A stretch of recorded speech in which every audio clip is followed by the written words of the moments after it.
As leis são confusas, as burocracias intermináveis e as normas mais arrecadam do que protegem. Inclusive, muita gente nem sabe que simplesmente perfurar um poço artesiano e sair usando ele assim, sem mais nem menos, dentro do próprio terreno, é proibido.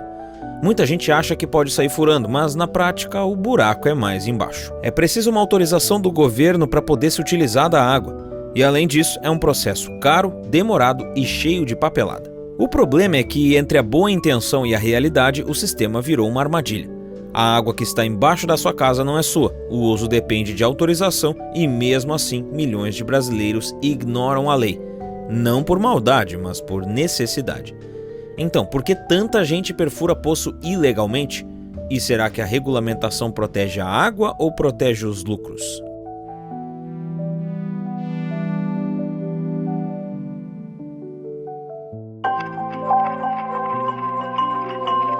Antes de 1988, se você tinha um terreno, a água debaixo dela era sua. Era simples assim. Mas a Constituição Federal de 88 mudou as regras do jogo. A água passou a ser considerada um bem de domínio público. Na prática, isso significa que, mesmo estando no seu quintal, a água não é sua. A água é um recurso limitado, essencial à vida e por isso foi determinado que precisa ser protegida. Por isso, em 1997 foi criada a Lei 9.433, conhecida como Lei das Águas, que obriga qualquer uso de água subterrânea a ter autorização prévia do poder público, a chamada outorga. Em alguns casos, quando o volume de água captada é muito pequeno, o uso pode ser considerado insignificante e dispensado da outorga. Cada estado define seus próprios limites. Em São Paulo, por exemplo, se você capta até 15 mil litros por dia de um poço, ou até 25 mil litros de um rio, isso já é considerado um uso pequeno e não precisa de outorga. Só precisa fazer o cadastro no sistema SP Águas. Também estão isentos quem tem poço só para medir o nível da água, para limpar áreas contaminadas ou para rebaixar o lençol freático sem usar essa água. E tem casos de emergência, tipo enchentes ou desassoreamento de rios, em que o governo pode agir sem pedir autorização formal. Tudo isso está previsto nas regras do DAEE, o órgão que cuida da água em São Paulo. Mesmo os poços que já existem não estão automaticamente liberados.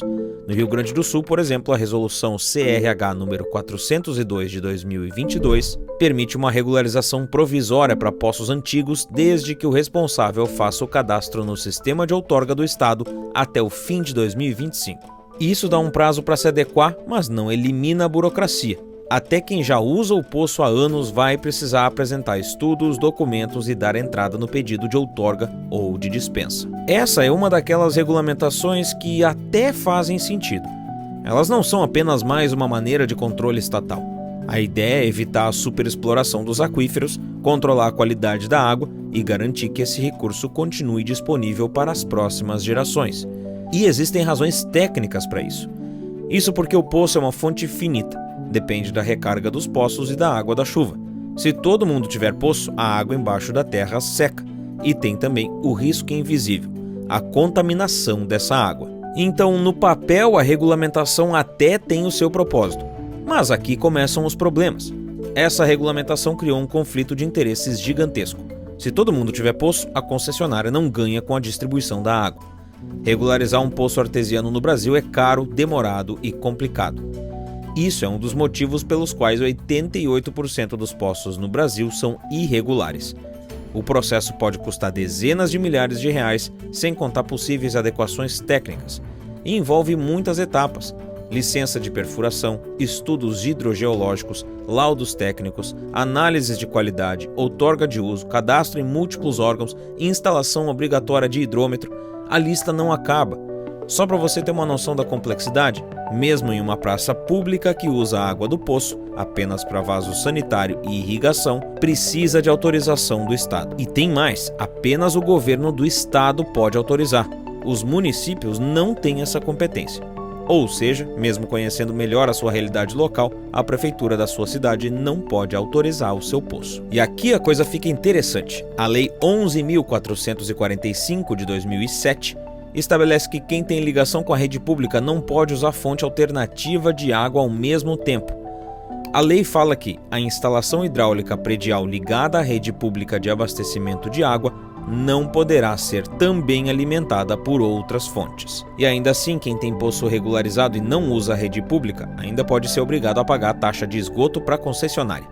A lógica é simples: toda a água que entra na sua casa precisa sair como esgoto. E se há rede de coleta disponível, você paga mesmo não usando a água da empresa.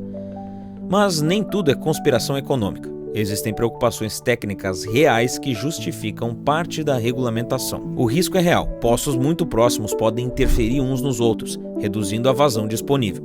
Tem também a questão da contaminação.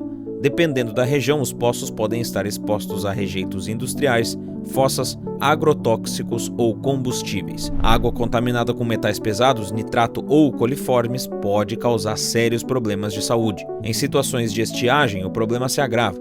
O DRH, que é o Departamento de Recursos Hídricos do Rio Grande do Sul, por vezes proíbe o uso da água de poços, mesmo regularizados, quando a captação é para atividades não essenciais, como lavagem de carro e calçadas, e permite só para indústrias alimentícias e coisas nesse sentido. Faz sentido priorizar a água para alimentação em vez de lavagem de carro durante uma seca severa. Nas áreas rurais, o poço artesiano muitas vezes é a única opção de acesso à água. Mas mesmo nesses casos o processo é burocrático e pode ser caro. A abertura precisa ser autorizada pelo órgão gestor de recursos hídricos, exige estudos técnicos, formulários e acompanhamento profissional. Em São Paulo, por exemplo, é preciso apresentar um estudo hidrogeológico, seguir normas da ABNT e renovar a licença a cada 5 anos. Não é só má fé que faz 88% dos poços no Brasil funcionarem de forma irregular. Muitas vezes é pura necessidade e falta de condições de seguir todos esses passos. Esse conflito entre regras e realidade fica ainda mais evidente em casos como o de Santa Maria, no Rio Grande do Sul. Em janeiro de 2025, uma lei municipal foi aprovada autorizando o uso de água de poços artesianos para consumo humano em residências e condomínios, desde que o poço estivesse regularizado e a água passasse por análises de qualidade. A ideia era simples: dar ao cidadão o direito de usar uma fonte alternativa sem depender exclusivamente da rede da Corsan. A Corsan é a companhia estatal responsável pelo abastecimento de água e tratamento de esgoto em grande parte do Rio Grande do Sul. Mas a Corsan reagiu. Argumentou que essa lei é inconstitucional porque um município não pode legislar sobre recursos hídricos, que são de competência estadual e federal. Com base na Lei 9.433 de 97 e na resolução do Conselho de Recursos Hídricos do Rio Grande do Sul, a concessionária defendeu o fechamento dos poços, mesmo que estivessem dentro das exigências da nova lei municipal. Na prática, isso virou uma disputa entre esferas de poder, o município tentando flexibilizar, o governo do estado endurecendo, e quem fica no meio disso tudo é o morador, sem saber como fica a situação do poço dele. A questão fica bem mais complexa quando a gente imagina que, se um prédio tem água da concessionária e água do poço ao mesmo tempo, e uma pessoa ingere a água do poço e morre por conta disso, a concessionária poderia ser responsabilizada. Em um caso de 2018, o Tribunal de Justiça do Rio Grande do Sul proibiu um condomínio residencial de usar um poço artesiano para consumo, mesmo com o poço regularizado. O condomínio buscava água de melhor qualidade e até tentou obter outorga junto ao DRH, mas teve o pedido negado. O caso chegou à justiça e os desembargadores foram claros: onde existe rede pública, a prioridade é dela. O argumento central foi que o uso de recursos hídricos precisa considerar o interesse coletivo na preservação ambiental. Segundo a decisão, não se está aqui apenas a tratar de saneamento básico, mas de tutelar um bem maior, o direito de todos ao meio ambiente ecologicamente equilibrado. Esse julgamento reforça o que vem sendo aplicado em todo o estado. Ainda que o cidadão queira seguir a lei, o entendimento é que a água subterrânea deve ser reservada para situações específicas, como atividades industriais ou rurais. No caso de zonas urbanas com rede disponível, a prioridade é manter o controle público e evitar riscos maiores para o coletivo. No Rio Grande do Sul, estima-se que existam mais de 400 mil domicílios abastecidos por poços irregulares. Um dos motivos para isso é que, em muitos casos, manter um poço pode ser mais caro do que usar a água da rede. Ele exige monitoramento constante, análises frequentes e, mesmo quando não é para consumo humano, ainda precisa de autorização. O poço artesiano virou um símbolo de uma discussão muito maior sobre o papel do Estado na vida do cidadão. De um lado, temos preocupações ambientais legítimas. A água é mesmo um recurso finito que precisa ser preservado, poços mal feitos podem contaminar aquíferos e o uso descontrolado pode esgotar reservas subterrâneas. Do outro lado, temos um sistema burocrático que cobra milhares de reais para autorizar algo que deveria ser direito básico, que demora meses para aprovar casos óbvios e que às vezes nega acesso à água mesmo quando não há alternativa. O resultado é que 9 em cada 10 poços funcionam irregularmente. Não porque os brasileiros são naturalmente desobedientes, mas porque o sistema é naturalmente inviável. E mesmo que a resolução seja para o bem de todos, ainda assim o Brasil consegue dificultar as coisas. E você, concorda comigo? E o que acha dessa história de que a água que está embaixo do seu terreno não é sua? Comenta aqui abaixo e me